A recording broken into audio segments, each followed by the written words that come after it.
Hi guys, good morning. It's Chris with City Girl Homestead. So another canning video.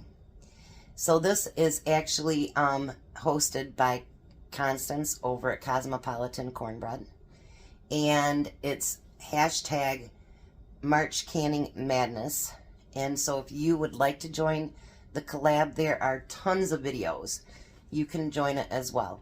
And make sure that you always like and you make comments, because there will be a drawing at the end, and the main prize is a steam canner. And then the contributors, they can also, I think their main prize is 2 cases of jars. So I don't know about you guys, but I can always use jars. So today's difference is, well, for the next couple days, I'm stocking up for Jack, my neighbor. I've canned these things before, but now he's out or close to being out, and so I'm stocking back up for him. I have done videos on them before, but there's a lot of new people, and so I'm going to do them again for him. 2 of them will be Rebel canning. And but we've been doing them for years, and they work really, really well. So today's we're doing his ultimate favorite, which is chili. So I've got packages of his hamburger that he's pre-cooked in the pan.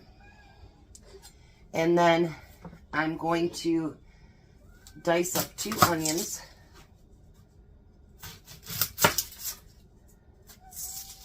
And we're going to put that in there with the meat.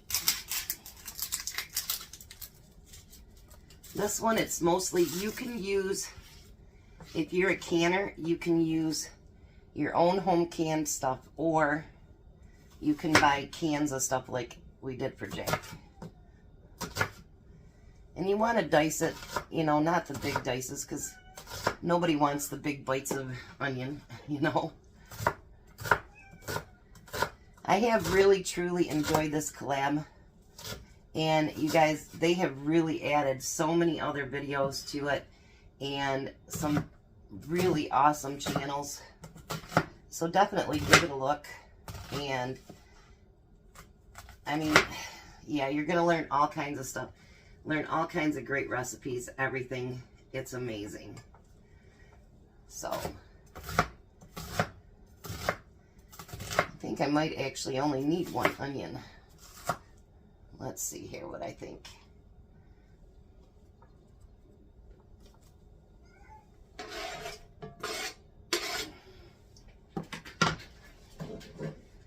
Yeah, I think, well, no.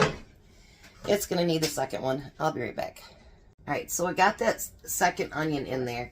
Now I'm going to add, I never measure it. Maybe I should, but I don't. I'm going to put some garlic powder in there.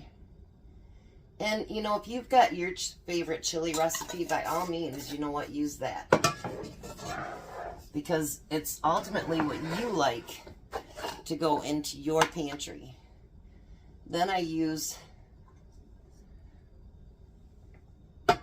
sorry, my brain just went blank, chili powder.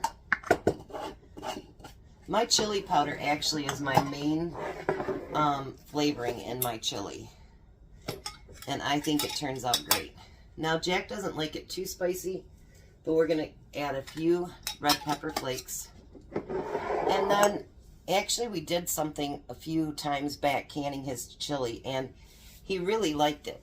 Instead of using diced tomatoes, we used Rotel, because he didn't have any diced. And so we're going to use Rotel with it instead of regular dice. And we're doing 3 big cans plus 3 big cans of tomato sauce. I'm hoping that this is enough for 7 quarts. You never know, you know what I mean, from each time you do it, how much you're going to get. If we don't have 7 quarts, that's fine. And if we have a little bit left over, then he'll use that for, you know, lunch or something else, or a snack. And then I'm using just 3 cans of the regular chili beans from Walmart. I use my own home canned beans, but you know, he doesn't can his, so we're using the Walmart ones. And you put the liquid and everything right in with it. You know, don't drain them. I remember back in the day when I'd make my chili, I'd make it with just kidney beans. But now, since I've learned to use the chili beans, boy, it's a game changer. And my chili beans are awesome.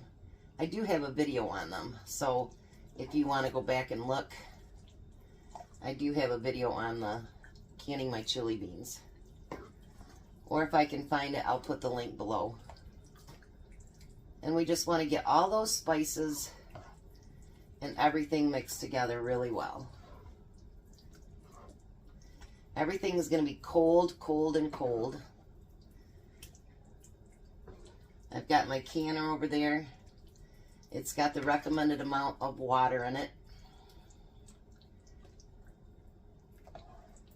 And this will be cold when it goes in. Because those onions, I've always cooked the onions first, but then I thought to myself, you know, they cook when they're inside the jar too.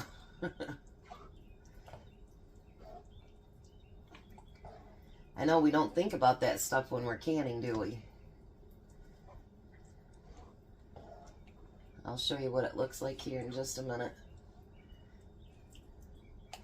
And then I'll get everything I need to get set up to can.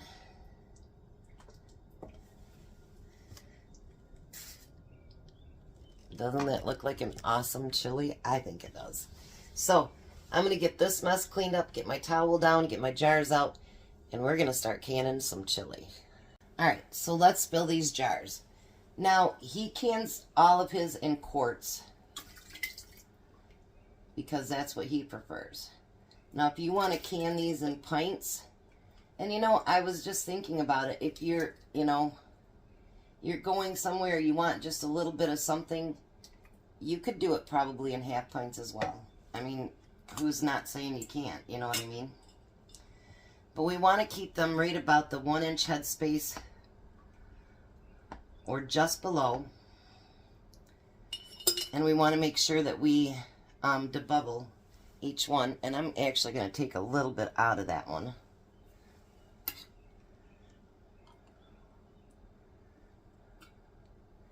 Now, the good thing about when you can meals like this is that if there's been human error and something doesn't seal, don't throw that out.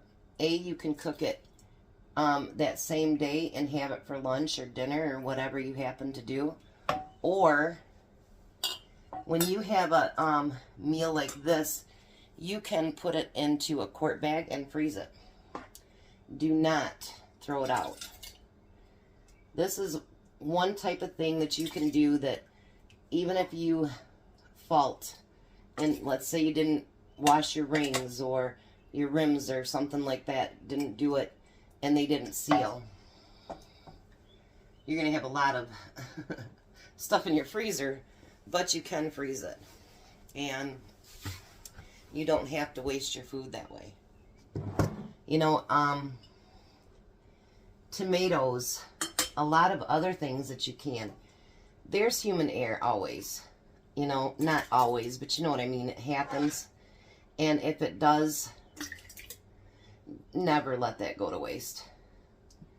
You know, ask someone, hey, can that be frozen? Or can that be, you know, a lot of things actually you can reprocess. And I don't think we talk about that enough when we're canning.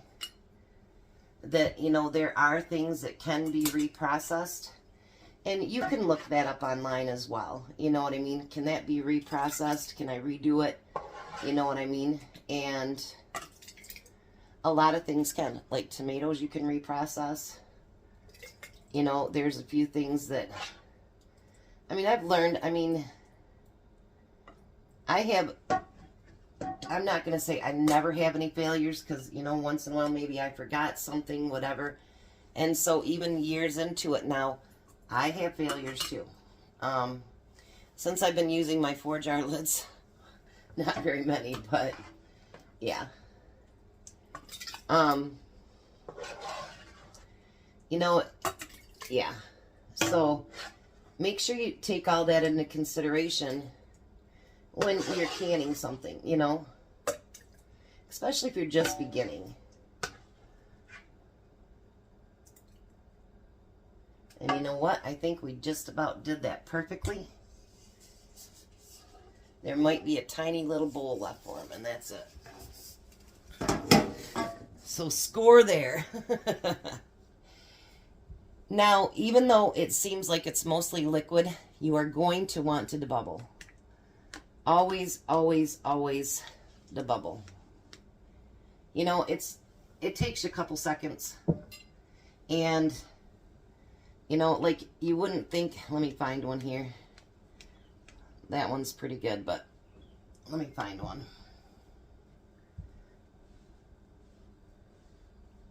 Wow.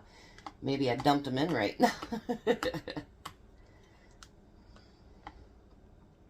But make sure you don't forget to go on the inside. But see how at the top here, there's bubbles at the top.